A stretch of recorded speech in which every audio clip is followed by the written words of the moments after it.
নির্বাচনী সভার যে আয়োজিত আমার এখানকার সম্মানিত সভাপতি এখানে উপস্থিত আছেন, 7 নম্বর ওয়ার্ডের বিএনপি ও অঙ্গ সংগঠনের নেতৃবৃন্দ এখানে উপস্থিত আছেন, ভোলবা ইউনিয়ন বিএনপি ও অঙ্গ সংগঠনের নেতৃবৃন্দ এখানে উপস্থিত আছেন, আমার মা ও বোনেরা এখানে উপস্থিত আছেন, আমার মুরব্বিয়াগণ এখানে এলাকাবাসী, সবাইকে আসসালামু আলাইকুম। আপনারা সবাই কেমন আছেন বলেন তো? আপনি একটা জিনিস দেখছেন, একটা মিনিট কেউ কথা বলবেন প্লিজ প্লিজ। আপনারা একটা জিনিস দেখছেন, আমাদের বিজয়টা মনে চলে আসতেছে, এর জন্য আমাদের স্টেজ কিন্তু ভেঙে দিচ্ছে। কাদের স্টেজ ভাঙে? যাদের জনপ্রিয়তা বেশি থাকে। জনপ্রিয়তা যত বেশি থাকবে তত বেশি বাধা আসবে, আর আমরা তত বেশি ভোট কেন্দ্রে গিয়ে ভোট দিব না ইনশাল্লাহ। আমরা 12 তারিখে এই 7 নম্বর ওয়ার্ডের স্টেজ ভাঙলে 7 নম্বর ওয়ার্ডের প্রতিটা ঘর ভেঙে গেছে। আমি 7 নম্বর ওয়ার্ডের সর্বোচ্চ ভোট আমি পেতে চাই, কারণ বিভিন্ন যারা অন্য দলের মানুষজন আছে তারা ভয় পাচ্ছে যে স্টেজ ভাঙলে বলে বিএনপি ভেঙে যাবে, দীপু ভূঁইয়া ভাঙবে, আপনারা ভেঙে যাবেন। আপনারা ভাঙবেন?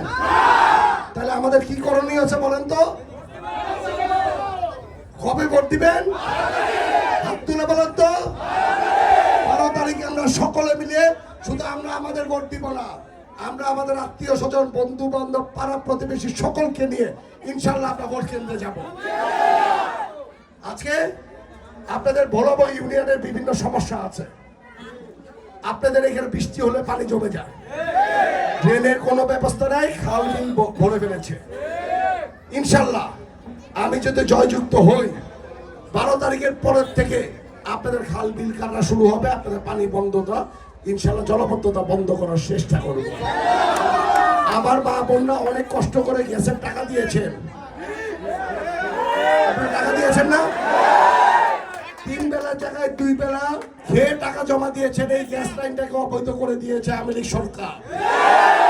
এই গ্যাস লাইনকে আমরা বিএনপি সকলে মিলে চেষ্টা করবো এই গ্যাস লাইনকে বৈধতা দেওয়ার জন্য।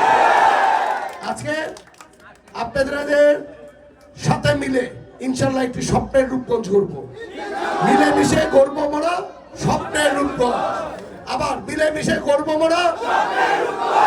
যেই স্বপ্নের রূপগঞ্জে থাকবে না কোনো মাদক ব্যবসা, যেই স্বপ্নের রূপগঞ্জে থাকবে না কোনো চাঁদাবাজি, যেই স্বপ্নের রূপগঞ্জে আপনারা আপনাদের বাচ্চাকে বানাবেন, সুশিক্ষিত বানাবেন, স্বাস্থ্য ব্যবস্থা থাকবে, রাস্তাঘাট ভালো থাকবে, যেই স্বপ্নের রূপগঞ্জে আপনারা সবচেয়ে আধুনিক একটি গ্রাম পাবেন, আধুনিক একটি ইউনিয়ন পাবেন, আধুনিক একটা থানা পাবেন।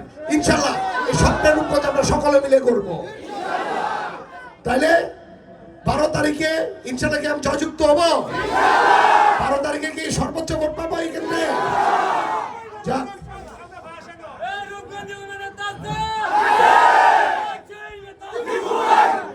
যাওয়ার আগে একটা স্লোগান দিয়ে